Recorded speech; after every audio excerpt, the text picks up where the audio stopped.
Oi pessoal, tudo bem? Sejam bem-vindos a mais um episódio das Craques do Pod! E hoje nós vamos falar sobre as histórias das Olimpíadas e Paralimpíadas, origens, evolução e impacto das relações internacionais na união global através do esporte. Eu sou a Júlia Giroto. Eu sou a Júlia Glovac. Eu sou a Chayane. Eu sou a Juliana Poleto. As Olimpíadas surgiram por volta de 776 a.C. e recebe o nome em homenagem à cidade onde a prática nasceu, Olímpia, na Grécia Antiga. Inicialmente tinha o objetivo de saudar e agradar os deuses mitológicos, principalmente Zeus. A Olimpíada Antiga acabou-se no século IV e só retornou no século XIX por conta do Barão de Coubertin.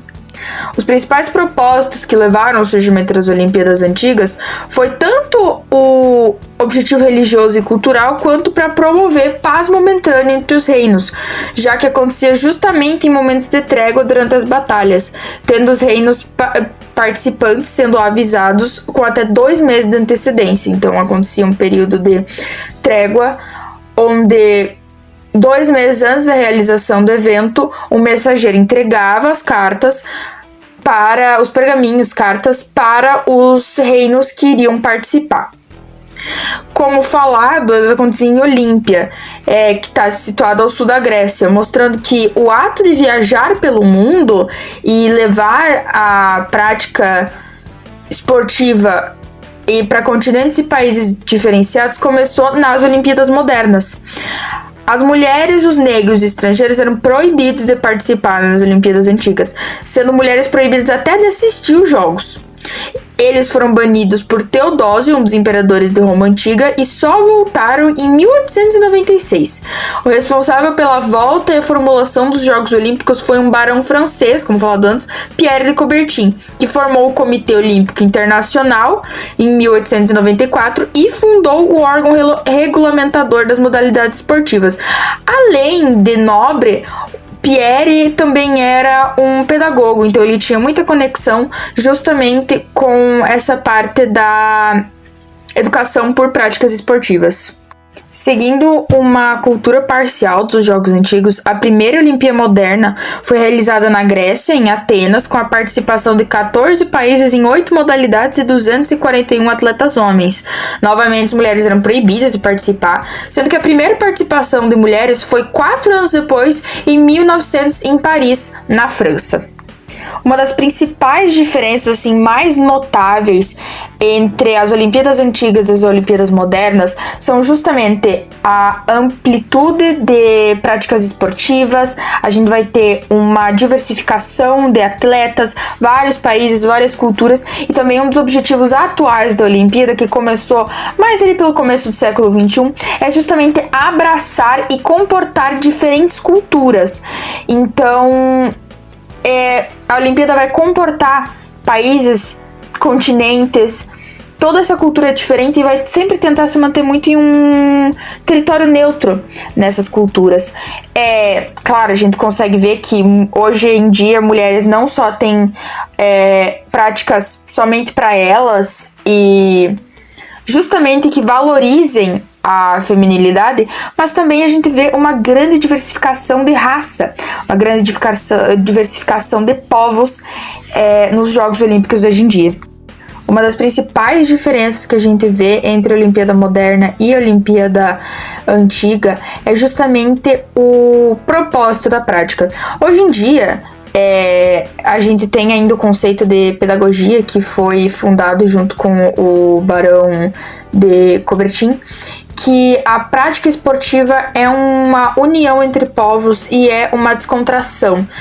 Também é um motivo onde os países conseguem colocar investimento e onde eles podem justamente mostrar o investimento que eles têm com os atletas em um nível mundial. Antigamente, justamente na Olimpíada Antiga, a gente tem o principal motivo, a principal razão pela qual eles praticavam esportes era para saudar os deuses. Na Grécia Antiga, a gente vai seguir a mitologia grega, o principal deus que sempre tinha favorecimento na hora de ser louvado, na hora de ser honrado, era Zeus, o rei dos deuses, que tinha uma certa preferência, segundo a mitologia grega, por esportes. Então essas práticas esportivas, eles acreditavam, os povos da Grécia Antiga, que iria saudar Zeus e iria deixá-lo feliz, então eles teriam muitos fortúnios. Quando se fala em Olimpíada aqui no Brasil, é sempre importante a gente lembrar do que foi Rio 2016, porque não só foi uma das aberturas mais inspiradoras e representativas e bem planejadas que as Olimpíadas já comportaram, mas também foi uma grande visibilidade fornecida para o território brasileiro. Bom, as Olimpíadas no Rio são comentadas até hoje como uma das melhores em questão de comportar atletas e organização da abertura, e sempre vai ser um marco na história brasileira, já que trouxe justamente certo respeito por Brasil. E foi onde várias figuras brasileiras foram representadas, como Santos Dumont, povos indígenas, até mesmo a Gisele Bündchen, que pausou a sua aposentadoria de carreira justamente para representar o Brasil, para representar a sua cultura. Você conhece a história das Paralimpíadas e como os Jogos Paralímpicos têm correlação direta com a Segunda Guerra Mundial?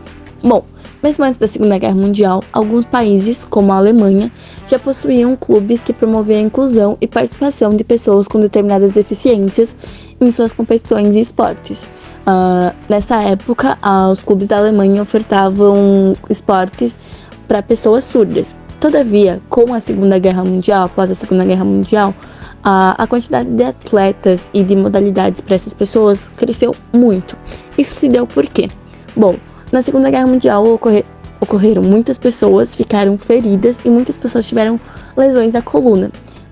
Vendo isso, o governo britânico pede para o médico Ludwig Guttmann para que ele abrisse uma clínica especializada em lesões na coluna, para que esses veteranos de guerra conseguissem se reabilitar e melhorar pós-ferimentos e, enfim, pós-Segunda Guerra Mundial.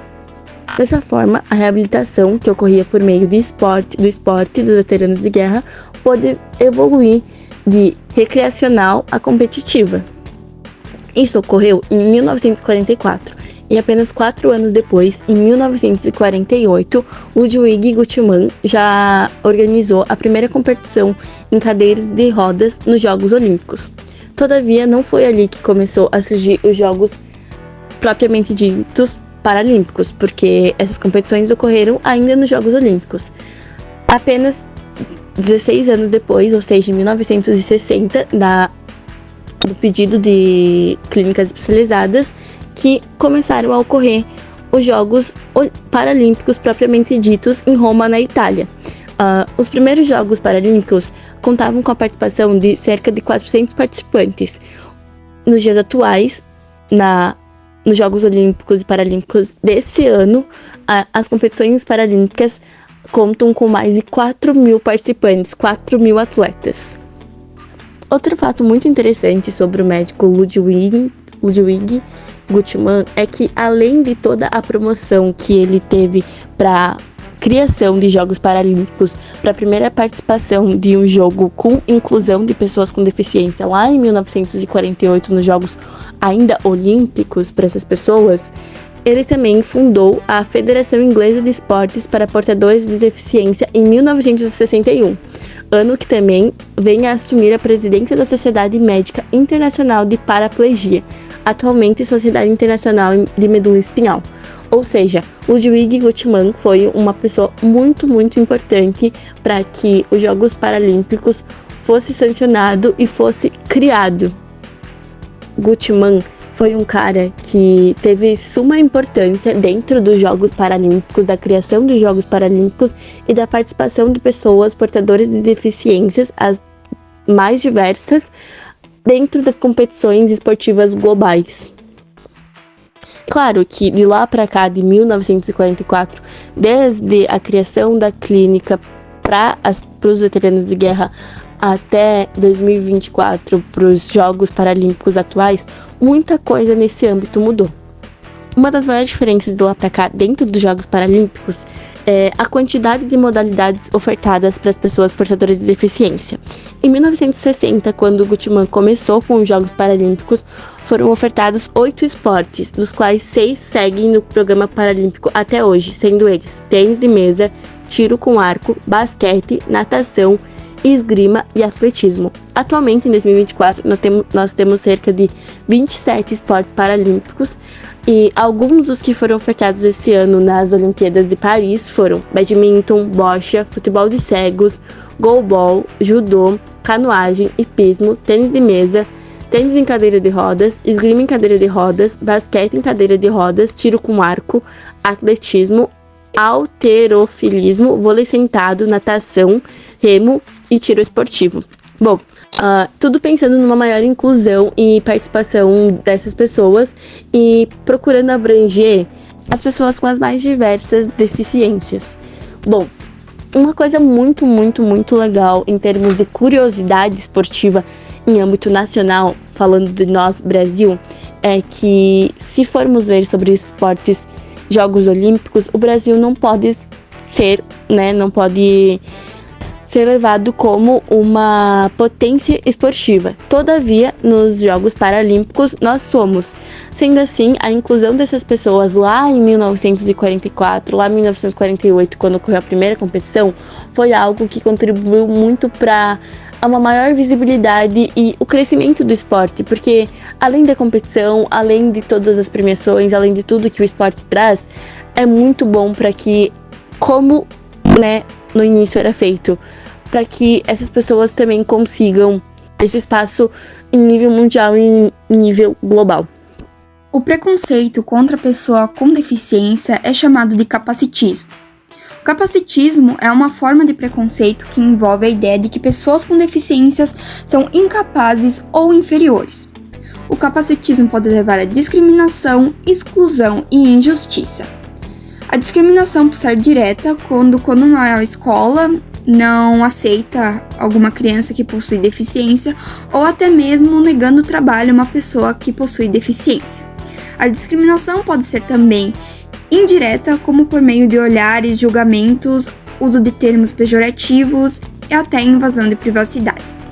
O preconceito pode limitar acesso de pessoas com deficiência ao mercado de trabalho. Pesquisas dizem que 69% dos entrevistados já vivenciaram algum tipo de discriminação, bullying, rejeição, assédio moral, sexual, isolamento ou até violência física no ambiente de trabalho. As Paralimpíadas são uma forma de conscientizar as pessoas contra o capacitismo e combater o capacitismo. A competição valoriza os atletas paralímpicos como esportistas, não evidenciando suas deficiências e mostrando que estes estão capazes de realizar as competições. Além disso, as Paralimpíadas também contribuem para a inclusão social das pessoas com deficiência, reforçando a importância do debate sobre o tema. Para evitar o capacitismo durante as Paralimpíadas, é importante não destacar a deficiência do atleta como motivo de inspiração. Enfatizar o talento e dedicação e as habilidades esportivas da pessoa. Usar termos neutros e respeitosos como atleta, competidor e campeão, não desvalorizando a pessoa e enfatizando sua deficiência. Não comparar os esportes paralímpicos com os olímpicos, pois estes possuem semelhanças, mas não são iguais. Estes são adaptados de forma que as pessoas com deficiências consigam realizar normalmente e não afetem eles de certa forma por conta da sua deficiência. Também deve-se perceber os para-atletas como esportistas de alto rendimento. Jogos Paralímpicos permitem a participação de diversos atletas com diversos tipos de deficiência, incluindo física, visual, intelectual, amputação e paralisia cerebral. As classes funcionais das Paralimpíadas são divididas em 3 grandes grupos. Estes são Physical Empowerment para deficiências físicas, Visual Empowerment para deficiências visuais e Intellectual Empowerment para deficiências intelectuais. Bom, nas Paralimpíadas, cada modalidade tem o seu próprio sistema de classificação. Por exemplo, no badminton, as classes são 1. Atletas com cadeira de rodas com deficiência nas pernas e no tronco. 2. Atletas com cadeira de rodas com deficiências menos graves nas pernas e no tronco. 3. Atletas que competem em pé com comprometimentos nos membros inferiores. 4. Atletas que competem em pé com deficiência menos graves do que na 3. e 5 atletas com deficiência nos membros superiores, 6 atletas com baixa estatura. Esses são as classificações do badminton. A infraestrutura para pessoas com deficiências deve garantir o acesso igualitário ao meio físico, transporte, informação e comunicação. Alguns exemplos de infraestrutura para pessoas com deficiência são calçadas reguladas, com piso tátil, rampas, escadas, semáforos adaptados, espaços adequados para circulação, aberturas mais largas para passagem de cadeiras de rodas e outros meios de auxílio. A acessibilidade ela pode ser classificada em diversos tipos, como acessibilidade arquitetônica, atitudinal, metodológica, instrumental, programática, nas comunicações e natural. A acessibilidade natural elimina barreiras impostas pela natureza, como pisos irregulares, praias, vegetações e trilhas. A mobilidade inclusiva é a criação de infraestruturas políticas para que garantem o acesso igualitário ao transporte para as pessoas com deficiência. Nas Paralimpíadas, a infraestrutura é super importante para a acessibilidade e para a inclusão social dos atletas com deficiência. As cidades e sedes dos Jogos têm a oportunidade de melhorar a acessibilidade para os residentes e visitantes com deficiência. A infraestrutura das Paralimpíadas pode incluir uma vila olímpica ou paralímpica, centro de treinamento e locomoção. Todas essas infraestruturas devem possuir e garantir o acesso igualitário ao meio físico, transporte, informação e comunicação, possuindo calçadas regulares, piso tátil, rampas, escadas, semáforos e espaços adaptados para circulação. Pois como os Jogos são paralímpicos, eles devem priorizar as pessoas com deficiências e garantir que estas estejam adequadas e inseridas no meio em que estão vivendo. Para mostrar que as pessoas com deficiência possuem sim capacidade de realizar esportes, eu trouxe o maior nome de nadador paralímpico de todos os tempos, o Daniel Dias, de 33 anos. Ele nasceu com uma má formação congênita nos membros superiores na perna direita e em 16 anos de carreira ele conquistou 27 medalhas em Jogos Paralímpicos. Essa marca foi alcançada com 3 bronzes que ganhou em Tóquio nos 200 metros livres, nos 100 metros livres e no revezamento 4 por 50 metros. Ele também é dono de 14 medalhas de ouro. Ele se aposentou após o jogo de Tóquio. Essa pessoa é um grande exemplo de que, sim, pessoas com deficiência, elas não são incapazes de fazer nada, elas são capazes de fazer tudo.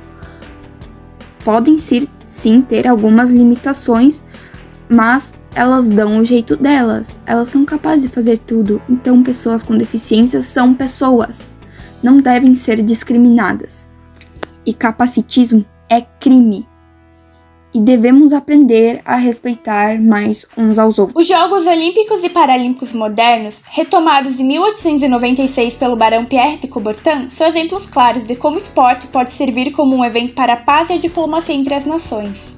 Desde sua criação, os Jogos reúnem atletas de diversas culturas e origens em uma competição importadora, o que promove uma união global. Em meio a crises políticas e guerras, como durante as 2 guerras mundiais, os Jogos Olímpicos se transformaram em símbolo de esperança e de recuperação, marcando momentos históricos, como a edição de 1936 em Berlim, que foi usada como ferramenta de propaganda pelo regime nazista. Contudo, a vitória de Jesse Owens, um atleta afro-americano, provou a capacidade do esporte de transcender divisões políticas e raciais. As Olimpíadas também desempenham um papel crucial no desenvolvimento urbano e econômico dos países sede. Por exemplo, os Jogos Olímpicos de 2016, no Rio de Janeiro, trouxeram investimentos em infraestrutura, como a construção do veículo leve sobre trilhas e a reforma do aeroporto Santos Dumont. No entanto, também foram alvo de críticas, uma vez que os custos elevados para sediar o evento ocorreram em um momento de crise econômica e de desigualdade social no Brasil. Além das Olimpíadas, as Paralimpíadas se destacam como um mega evento que promove a inclusão e desafia preconceitos. Desde que o Brasil sediou as Paralimpíadas em 2016, houve um aumento significativo na visibilidade dos atletas paralímpicos, o que contribuiu para a superação de estigmas e preconceitos em relação às pessoas com deficiência. Isso mostra como o esporte pode ser uma ferramenta poderosa de transformação social. Em resumo, tanto os Jogos Olímpicos quanto os Paralímpicos desempenham um papel vital nas relações internacionais, não apenas por promoverem um encontro entre diferentes nações, mas também por oferecerem uma plataforma onde questões de inclusão e desigualdade social podem ser debatidas e promovidas através do esporte. Então por hoje foi isso, pessoal. Obrigado por assistirem mais um episódio de As Craques do Pod. E fique ligado para os próximos episódios.